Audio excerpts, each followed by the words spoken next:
Welcome to No Limits to Success, the podcast that empowers you to break barriers and achieve your dreams. Hosted by Les Moyer, this show brings you inspiring conversations with trailblazers who redefine success in business and life. Les interviews guests ranging from startup founders to industry titans, uncovering their hard-won wisdom, innovative strategies, and the mindset that propelled them to extraordinary heights. Get ready to unlock your potential and discover that in the world of success, there truly are no limits. Well, welcome to No Limits to Success podcast. Today, we have the privilege of speaking with three remarkable members of Matthew's real estate family. Trevor, the principal licensee, has been a cornerstone of the agency since 1962, guiding its growth with an unmatched experience. Michelle and Russell represent the latest generation, upholding the family's legacy of excellence. And together they continue to lead one of Brisbane's most trusted and long-standing real estate agencies with a rich history dating back to 1933. So a lot of knowledge to come. Known for their deep community ties and exceptional service. So welcome and thank you for joining me today. Thanks, Les. Yeah. I guess my first question to you guys would be, can you share some key moments and milestones of Matthew's real estate history that have shaped the agency into what it is today? While I've been around, I've been in the working in the office here for nearly 30 years now. Well, 35 if you include the part-time. Yes. Look, things have changed. Times change all the time. Things change. Technology changes everything. About 8 years ago, I think it was 8 years ago, 6 years ago, 6 to 8 years ago, we bought Rain and Horn Maruka, which was they had about 200, just over 200 rental properties. That was a big change in our office. Our property management's our bread and butter. So it's something that's always coming in. You rely on it. It's a bit different to sales, where it's up and down. Sales, you go through moments where it's busy and things are great, and then all of a sudden it slows and things aren't so great. So you rely on your property management. We've got body corporate as well. We rely on that for everyday bread and butter, basically. And when that came in, it did change everything, and it seemed to. Well, sales increased for starters. There were more sales that came through as well. We were more known to everybody. It put our portfolio up to nearly 800, wasn't it? 800 property managements. So that was a big change for us. There's a few other things. Dad didn't want to mention this, but he got Brisbane's Best Boss about 12 years ago. It was on a radio station. Oh, that's fantastic. I think that's because he's quite understanding. He's a little bit laid back. He likes people to come to him for things, for questions, and likes to give the right answers to make sure we're doing the right thing. And the staff appreciate him. And I really, really enjoy having Dad here, even though he probably is just about ready for retirement at 82. Wow. And I guess then turning to you, Trevor, but I mean that's really interesting. I'll ask some more questions about, I guess, the culture that you've been able to maintain, because you need to do that in a business. But I guess some of the things that before all of our time, what changes have you seen since you've started to now in the real estate industry and also business, I guess, in general? The changes, well, they keep changing all the time, don't they? Yep. And you've got to keep pace with everything. I can recall when I first started, my father was, they'd go out to look at a place and they could get within $100 of what it was worth, or pounds then, of what it was worth. Today, and we've had times when by the time you got back to the office, the price had gone up. So, there's been a lot of changes, and you have to keep pace with those. I haven't really put down I know, well, we used to do a lot of auctions. Yes. And I think we're probably start doing a few more now. Yes. I think the market's going to change again shortly. It's on the up now, of course, and has been for a while. But I think that's going to, I don't think it's going to collapse completely. I think it'll, in the past, we've seen a drop from boom times, but I don't think that's going to happen too often, too much here. We used to do a lot of auctions back for Union Fidelity Trustee Company, and that was a big thing in our early days, my early days in the 1960s. There was they were all estates and deceased estates mostly. Yes. Yeah, and we were the people that did their auctions, and we did one every Saturday sort of thing. It was a big deal. They sort of drifted off the marketplace. I'm not sure when that was, but and we've kept up with auctions and the like. But yeah, my first auction was out at Maruka, and it didn't sell under the hammer, but it sold shortly after. It was one of the war service, wartime homes in Vegan Drive, Maruka. Mm. Yeah, and they were worth about, they were pounds then, £600 probably. Yeah. Anyway, I think the biggest change for me was I started in the 90s, and I used to drive people around all the time in my car. Yeah. We used to, people would come into the office all the time, without notice. They'd just walk in and say, "What have you got for sale?" We get maybe one person a week doing that now, whereas we'd get 10 a day back when I started, because the only way people could find out about property was either in the newspaper, a sign at the front of the property, or going to the real estate and seeing them. So I had to keep my car spotless because I always had people in it. I don't think I've driven anyone around in my car for, well, I haven't this year, and I meet them there. So what they do now is they get on the net, they have a look at the address, they drive past themselves, they ring me up if they like it, and they make an appointment, and I meet them there. I almost never take people around. Whereas when I first started, if it was a unit and we had 8 units for sale, you'd just go from one unit to the next with these people. You'd tee up a time for maybe the next week. You'd notify all the tenants, and you'd spend half a day driving these people around to different units and they'd normally buy one. They were genuine buyers because they come in and they dedicate half a day of their time. And almost always at the end of that time, the end of the day, they were making an offer on at least one of them. So from that to now is very, very different. Yeah. Okay. And I guess that really, I think a lot of that behind that is one, customers are probably more sort of semi-educated, but also there's a bit of difference in trust building with them. Would you agree? Yeah. So now you still get to meet your buyers and you still get to know them, but not as well as you did back then. Back then, because you spent a half a day with them, you're in the car with them, you're talking to them, you get to know them, you know exactly what they're after. Today, it's a lot harder. You try to talk to someone at an open house, they often close up, they don't want to talk to you. If they don't talk to me, I don't know what they need. If I don't know what they need, I can't find something for them. Yeah. So I think in some respects, technology is good, but in some respects, it's not so good. The phone never stops ringing now, and that's good in one way, but in bad in another. And just got to accept it. But that was one big thing that I noticed when realestate.com came and we got on there. It just changed. Russell, and sorry. Just go back to, you were talking about changes, and that is the biggest change that's happened in real estate. We used to be the biggest taxi service in Australia, carting people around all over the place. Yep. But for many, many years now, we haven't. We don't. They meet on site, and that never used to happen. We always used to take them around and show them. So that's one of the things. The other thing that's changed is with rentals. When the rentals, we don't see people coming in to pay rentals here much anymore. They do it on the internet or whatever.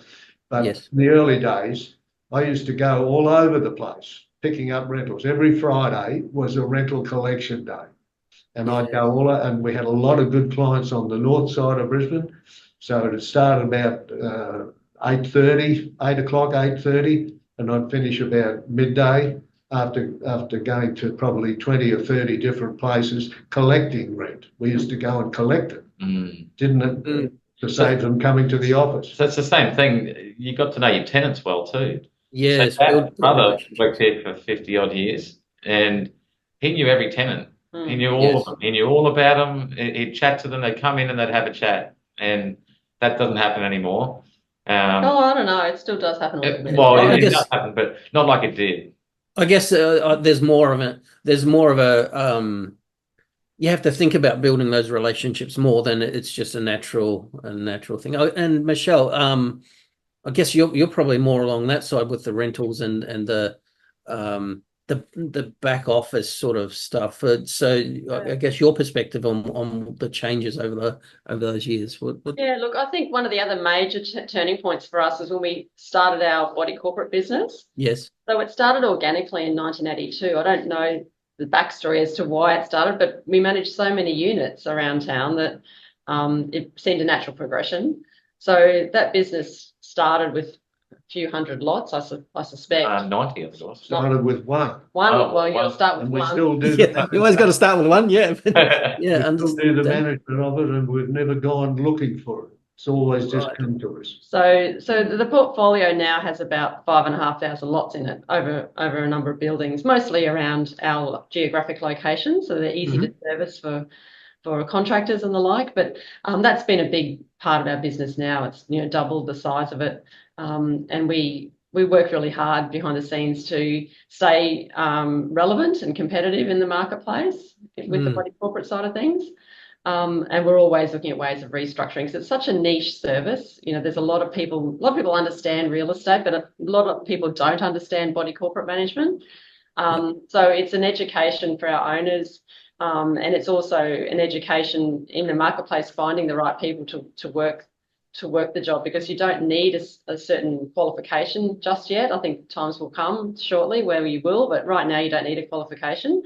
So a lot of in-house training and a lot of getting people up to speed on what they need to know. There's the legislation behind body corporate management is quite massive. So it's a big task, and you've got to be a certain type of person, but we think we've got the right people on the bus.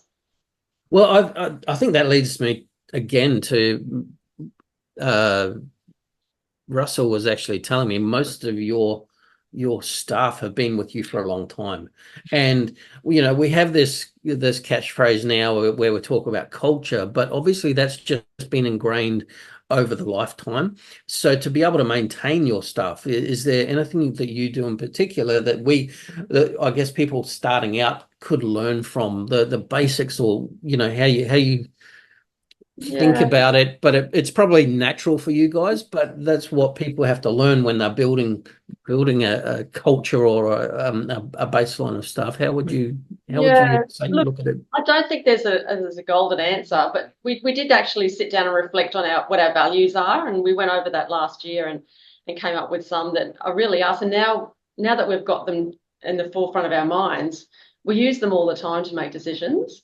Oh, that's really good. Yeah. Even as recently as the weekend, we've had new rental law reforms in the real estate side of things. So you can't increase the rent more than once in a 12-month period. So an owner came to us wanting his property leased. He put the rent up in March. So the next time he can raise it is next March. So, of course, it's well and truly undervalued at the moment. So we've had a cast of thousands go through the place on the weekend. And I had someone working on the weekend, and she said, I said, it's because you care. She's sitting here. She goes, it's tearing at my heartstrings. All these people are coming to the office to fill out application forms because they just are so desperate to get something. And we're seeing it all the time. But in our staff, we try to aim for those people who do care about the client, they care about the owner, they care about the tenant, they care about what they do, and that's probably the biggest value that we hold. And it's only that we've now, understand it and we think about it that we go, oh, that's why that person worked in that role, is because they cared, like us, that they do it the Matthews way. So I guess when you sit down and think about what your values are and what's important to you, and you find those traits in your people, that's how you get people on the bus and they stay and they are committed, and you're all facing forward, you're all going in the same direction, and to the same goals. So I think that's the key. I don't have any other special message as to why it works. It's hard, Les, and because if you've got someone that's not fitting in and they're not caring, or they just come to do a job but don't care about the job, it's obvious, and it can affect the culture. And you need the culture to be good. You need everyone to be working as a team, working together, enjoying their company, not arguing with each other. It's hard. It's really hard. And with unemployment the way it is at the moment, it's been even harder for us to find good staff that we know are going to fit in. And sometimes it takes a long time to find that person. And sometimes you don't find the right person. And the person that was there ends up leaving because they're not happy. Yeah. And then you've got to go again. And so it's not easy at all. No, I think that's a reality. It's facing a lot of businesses at the moment, and I guess also understanding that is the case, of why that's not fitting, and reflecting on those values. And if those values aren't reflected in the employee, at least you know what's going on, and it's not a haphazard choice. But I guess intrinsically that used to happen where the values were often it just came naturally in the olden days. But now I think, I say olden days, but listen to me. But I think it's tough, yes. But when you find the right people, and you know why they're fitting, because you're looking for those values up front, and I really like that, Michelle. And I guess that's where it's a very diverse, especially I think. We call them different generations now, but there are true differences in the way people think, in the way that people look at job roles now. And we have to consider what they want and what we want, and how we can mesh those. So I understand that. You actually are. We've covered a lot of the questions that I was going to answer. So one of the ones, I guess, for all of you would be, are there some specific challenges over a period of time that maybe you've come up against, that you've had to make some adjustments and go, okay, how do we get around this? Because I think that in business, that's one of the biggest things, is people come up against blocks. And then it's either, if they can't figure out a way around it, that's when they either go backwards or close down. Is there anything that you guys have in your history where you've gone, okay, that's something, and you've worked around it to move forward? For me, it's just the market and the way the market is. And for the last 7 months, there's been very little stock, very little sellers, very few sellers, or sellers that want to buy something else, but they know if they sell their house, they've got nowhere to go. And with the rental crisis the way it is, they can't just go and rent somewhere. So we've been trying to get around that by trying to provide investors to these sellers. So someone who's buying, and then the seller can rent back for a while until they find something. Or we've also had to really dig in and find out different ways of getting listings for the last 7 months. It's been hard. Yeah. Okay. And so I've spent a lot of time, rather than selling property, trying to get sellers in the last bit, and it's been difficult. We've finally got some stock on the market now, which is good. But I think a lot of real estate agents in the last 7 months or so would have been struggling. It's been probably the most difficult period in all the time I've worked here in getting listings in this last little bit. Yep. And it's always just market changes and what you've got to do with the market, and you've got to move with the market. So for me, it's working out if it's a seller's market, if it's a buyer's market, what's going on, how you attack it, and you take everything different ways. And it's always changing. And as Dad alluded to earlier, we might be in for a bit of a slow time on the selling side now. I don't know for sure, but it just seems to be whitening up a little bit on the houses. Units are still going crazy, but houses are slowing up a little bit. So, but yeah, that seems to be happening. Yeah. There was something else I was going to mention about something we talked earlier. I had a newspaper crowd come to send me a thing saying you'd been elected as one of the top. I really hadn't got this. I've probably got it in my drawer there. They came to us, and I threw it in the bin. I said, this is crap. And when something else then happened, and we were nominated as one of, I think it was in the top 10 agents in Was it the Australia. friendliest or something? Friendliest agent? We used to have it up on the wall, actually. Yeah, well, that's Remember what I that? was. Yeah. I've got it written Oh, down. that was in the 90s. I've got a record of it somewhere, but User-friendly, was it? Most user-friendly agency. Yeah, it was 92 or 93. It was in the, I remember it. It was in the 90s, and it was in the Courier Mail. And there was a big write-up, and we kept the write-up. It's here somewhere. Yeah. So and that was Australia-wide, and we might have been number 10, but we were at least in the top 10 of Australia. Yep. So, and I've got that somewhere there. I'll dig it out later. Yeah. Anyway, all right. Yeah. Well, it's, I guess, establishing that you guys are what I'd describe as a legacy business because of that ability to have that long term. You know, there's a whole different way of looking at businesses now, where they're, you know, growing and combining and all that. Yours is a family legacy, and those are relatively unusual now, but I think it's pretty important because they are based in some of the best values that we have, you know, the communication. It's interesting when you were talking there, Russell, that I was talking to another agent who's one of the, you know, top 5% in Australia as well, and he was saying that it was really important to not only think about the buyer or the seller. You know, you work for the seller and you're selling, but you're also considering the buyer as well. And when you're able to do that, that's when you've got the most user friendly.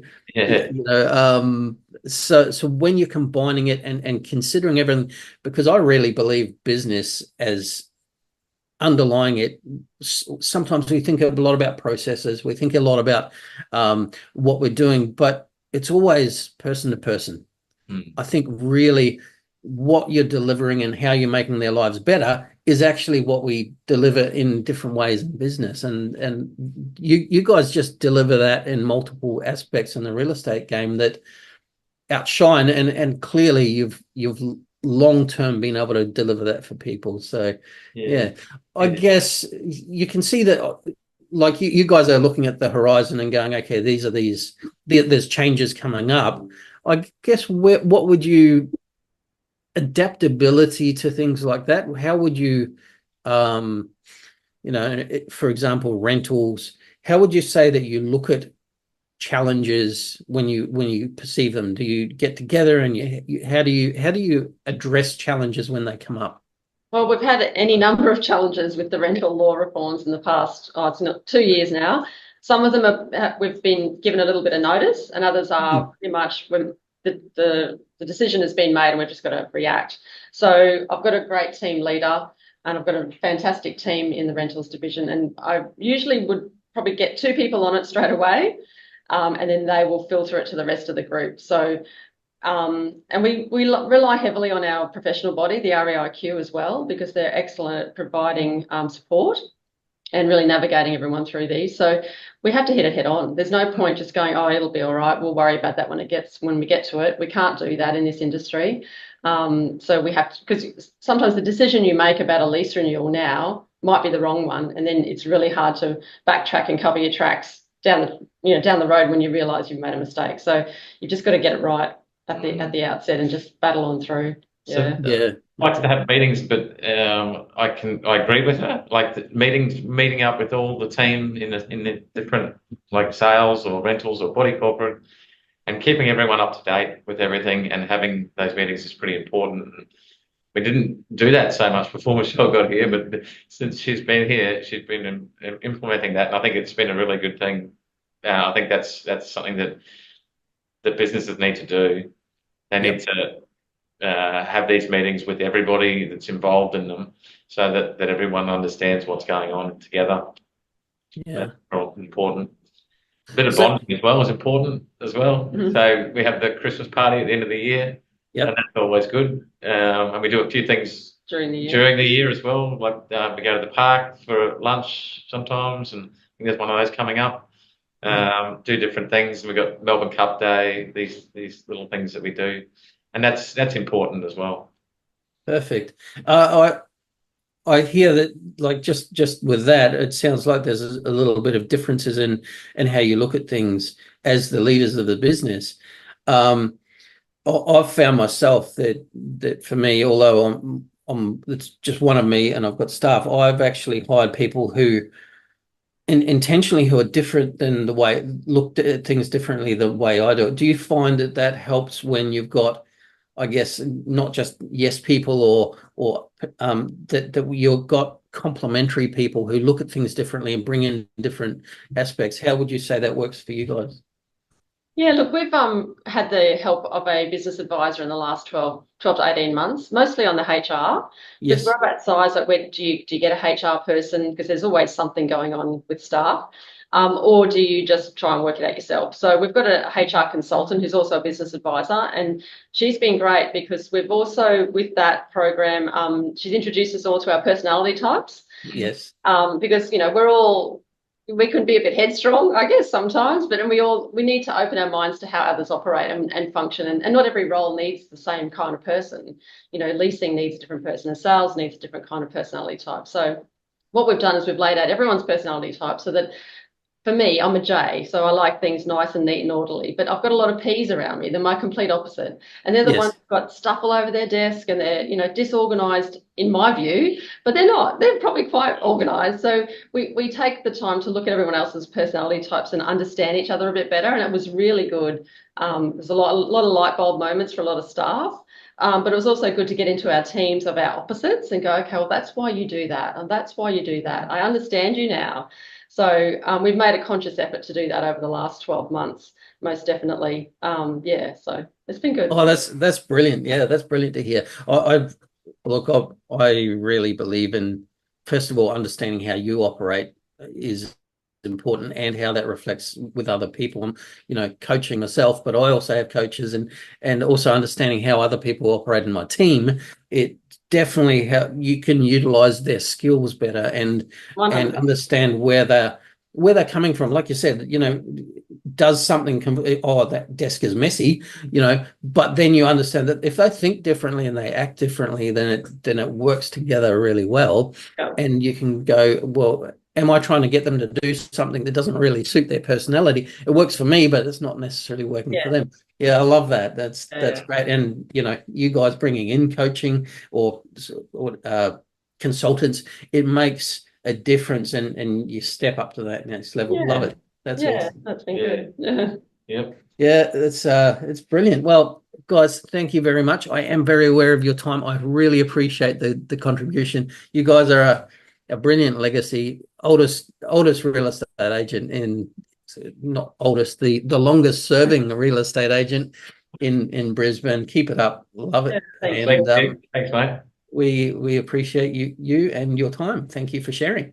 Thank you. Thank Have you. a fantastic day. Thank you for listening to No Limits to Success with Les Moyer. We hope today's episode has sparked new ideas and motivation for your own journey. Remember, the only ceiling on your success is the one you create in your mind. To connect with Les's guests and explore their work, check out the links in our show notes. And if you want to dive deeper into the No Limits mindset, visit our website at nolimitstosuccess.com.au for exclusive content, resources, and upcoming events. And don't forget to subscribe wherever you get your podcasts and leave us a review. It helps others discover the show. Until next time, keep pushing boundaries and redefining what is possible. And remember, there are no limits to success.